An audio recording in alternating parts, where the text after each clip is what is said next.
बाद भगवान शंकर की पूजा में कुछ चीजें बहुत विशेष है। दिया जलाते हैं, वाक सिद्धि हो जाती है। महादेव को कपूर जलाते हैं, वाणी सिद्ध हो जाती है कपूर जलाने से। कर्पूर गौरम करुणावतारम, कपूर महादेव की कृपा से ही प्रकट हुआ है। शंकर जी की तो आरती कपूर के बिना होती ही नहीं है। समी के पत्र महादेव को बहुत ही ज्यादा प्रिय है। रस खीर, जिसको गुड़ की खीर भी कहते हैं, ये उनका फेवरेट पदार्थ है। और मैं और आपको निवेदन करना चाहूंगा, मृगी जैसी बीमारियां, माथे की बीमारियां, माइग्रेन की बीमारियां उसी समय खत्म हो जाती हैं जिस समय शंकर जी के ऊपर आप पान चढ़ाते हैं। पान 16 उपचारों में आता है, बहुत ध्यान से सुन लीजिएगा। आज दोपहर के कार्यक्रम में मैं कुछ पान की चर्चा कर रहा था।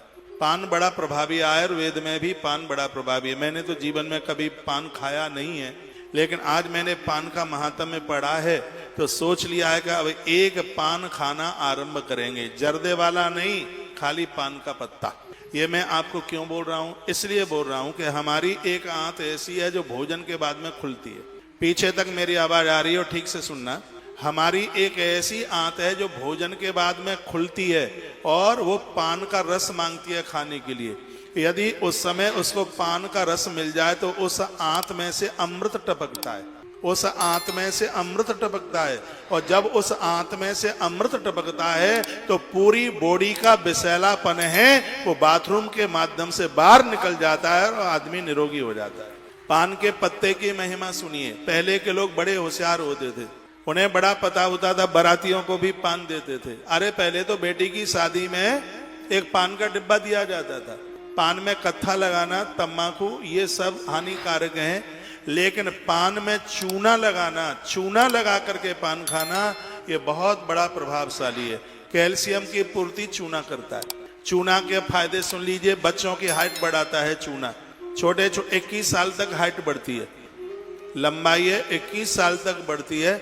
हर बच्चे को 2 वर्ष तक चूना दिया जाए। चूना की मात्रा कितनी होनी चाहिए? चूने की मात्रा होनी चाहिए चने का जितना दाना होता है इतना, इससे ज्यादा नहीं। मैं कहना चाहूंगा जिनको पीलिया का रोग है, गन्ने के रस में उनको चूना दे दिया जावे तो उनका यह रोग बिल्कुल ठीक हो जाएगा। जिस नारी का ऋतुकाल रुक गया है, मासिक धर्म रुक गया है, वह नारी इस चूने को लेती है, उसे तत्काल उसको फायदा मिल जाता है। हड्डियों में दर्द होता है, चोटी से लेकर के तलवे तक, यह बीमारी खत्म हो जाती है। बहुत बार तो लोगों की एड़ी में दर्द होता है तो वो क्या कहते हैं कि हड्डी बढ़ रही है। कोई हड्डी नहीं बढ़ रही। 57 साल में हड्डी नहीं बढ़ेगी। हड्डी बढ़ती है वो 21 साल तक ही बढ़ती है, जो कुछ बढ़ता है वो। ये पीछे एड़ी का दुखती है, पीछे कैल्शियम की कमी है। और मैं आपको ग्वालियर की पवित्र व्यासपीठ से निवेदन करना चाहूंगा, 72 बीमारियों को चूना खत्म करता है। चूना एक ऐसा है, चोटी से लेकर के आपके तलवे तक की पूरे शरीर के दुख को खत्म कर देता है। देखिए इसके कितने बड़े फायदे हैं। नारी के ऋतुकाल के काम में आता है। बस इतना ध्यान रखना चाहिए, जिनको पथरी है, जिन्हें स्टोन है, उन्हें चूना नहीं लेना चाहिए।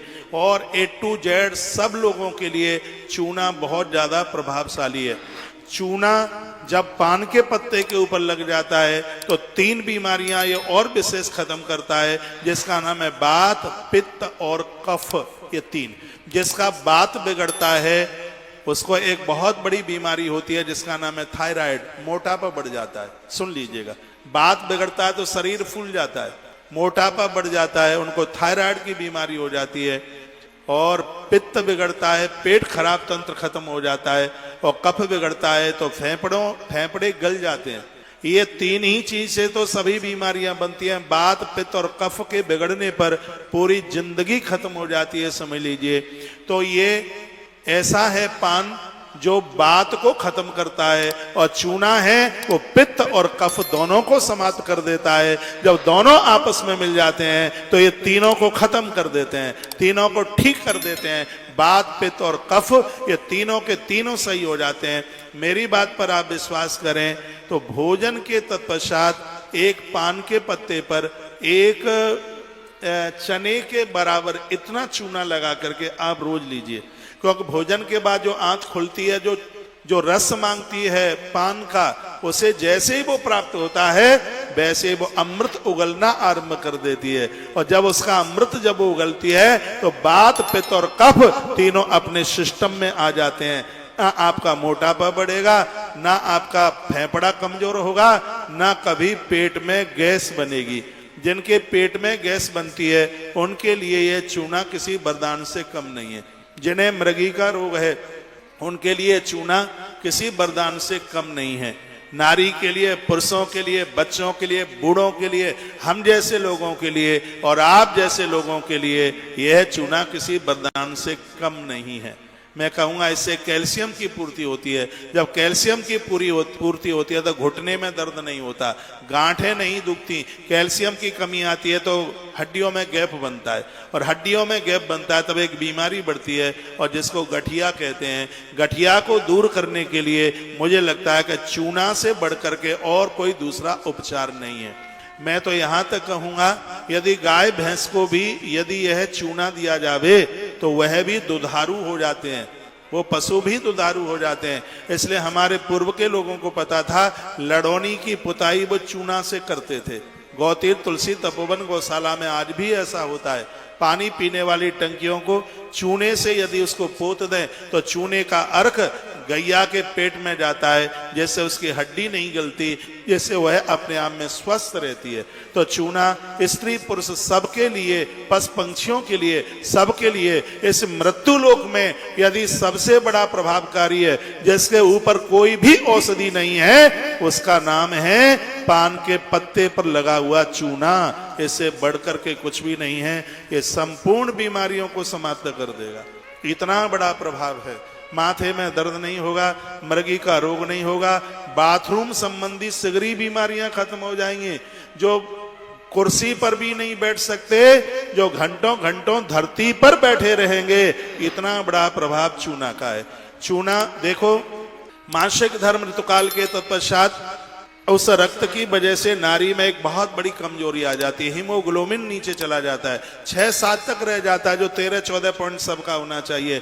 अनार के रस में यदि चूना डाल करके लिया जाए तो हीमोग्लोबिन की मात्रा बढ़ जाती है, खून की कमी पूरी हो जाती है। इतना बड़ा प्रभाव ये चूना का है। और आनंद की बात यह है कि इसको आप प्रत्येक दिन ले सकते हैं। घर में 5 लोग हैं, आप एक तांबे के पात्र में आप 1 लीटर पानी में 1 गेहूं या 1 चने के बराबर आप डाल दीजिए। घर में 10 लीटर पानी दिन भर में लगता है तो 10 चने के बराबर उसमें चूना डाल दीजिए। खाने का चूना आता है, पान वाले की दुकान पर मिल जाएगा, वैसे भी बाजार में मिल जाता है। इतना बड़ा प्रभावी है। मैंने आज इसकी महिमा पढ़ी है। आज रात्रि को 9 तब बजेगा, तब मैं भी अपने कमरे में 100 ग्राम चूना मंगाऊंगा और कल सुबह से ही लेना शुरू कर दूंगा।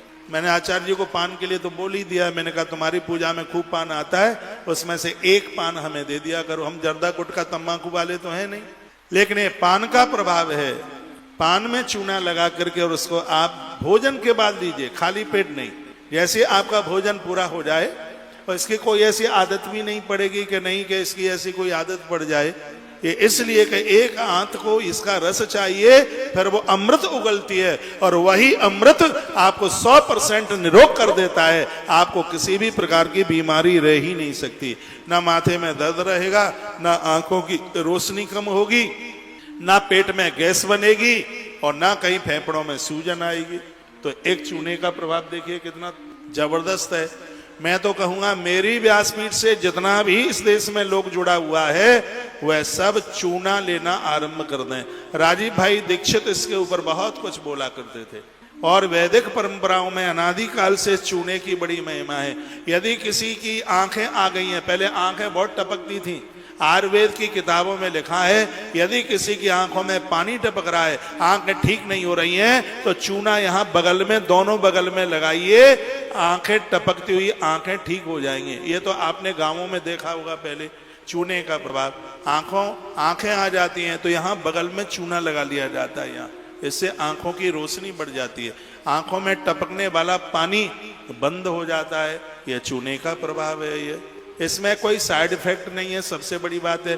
बस यह ध्यान रखना चाहिए जिसको स्टोन बनता है पेट में, पथरी बनती है, उसके लिए बिल्कुल शुभ नहीं है, उसके लिए बढ़िया नहीं है। यदि गर्भिणी नारी चूने को लेती है तो उसका बेटा अपांग विकलांग नहीं होगा, वो स्वस्थ जन्म लेगा धरती पर, वो डिलीवरी घर में होगी, उस नारी को अस्पताल ले जाने की जरूरत नहीं पड़ेगी। 1 लीटर पानी में थोड़ा सा चूना डालिए, उसको घूंट घूंट करके वो पीती रहे। इतना बड़ा प्रभाव है। चूना लेने वाले लोग जल्दी बूढ़े नहीं होंगे। मैं निवेदन करूंगा, लोगों को चूना मत लगाइए, पानी में डालकर घोल करके चूना पीजिए। बहुत लोग लोगों को चूना लगाते रहते हैं, तो लोगों को चूना लगाने की जरूरत नहीं है। ये चूना तो पान के पत्ते पर आप ले सकते हैं। पान के पत्ते पर लोगे तो बात, पित्त और कफ ये तीनों के तीनों निरोग हो जाएंगे।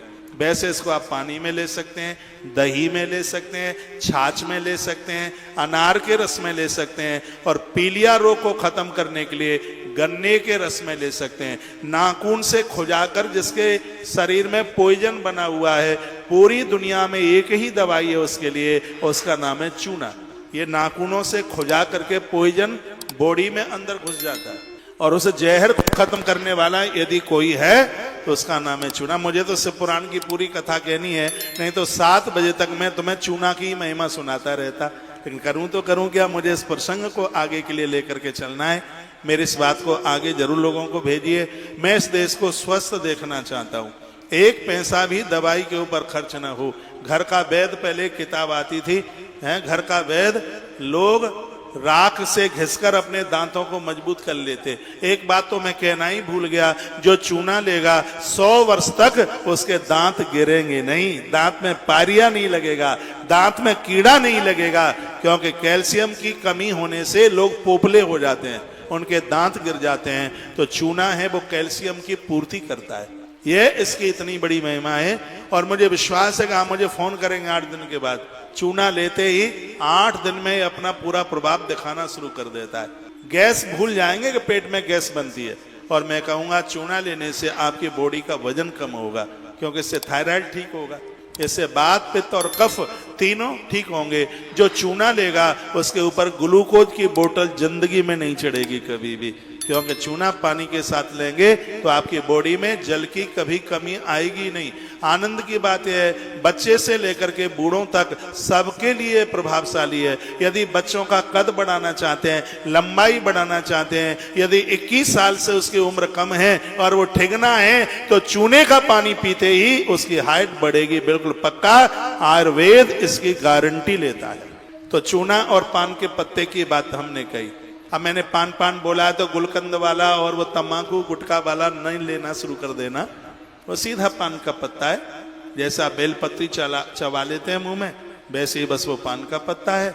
बस उसमें एक गेहूं के दाने के बराबर या चने के दाने के बराबर इतना चूना लगाए। चूना ला करके पानी में डाल दो, बस उसी में एक उंगली से उठाओ और ऐसे घिस दो पान के पत्ते पर। उसको भोजन के बाद में ले लो, उसमें लगता ही क्या है। पानी में इसको डाल दीजिएगा, एक बार डालोगे पानी में ही वो घुलता रहेगा, एक बार डालोगे 20 दिन काम करेगा अपना।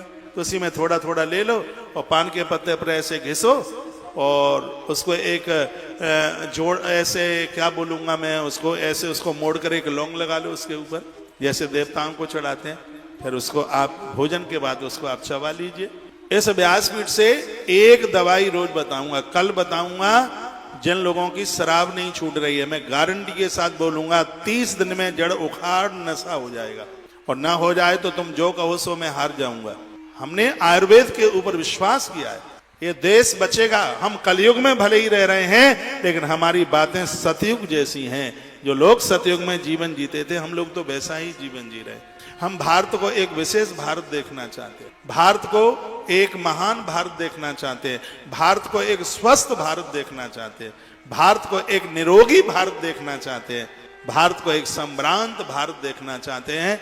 हम उन महापुरुषों की बातों को मानेंगे तो रोग रहित भारत होगा, स्वस्थ भारत होगा, तंदुरुस्त भारत होगा। हम अपनी व्यासपीठ से वह बात लोगों के पास तक पहुंचा रहे हैं। कल हम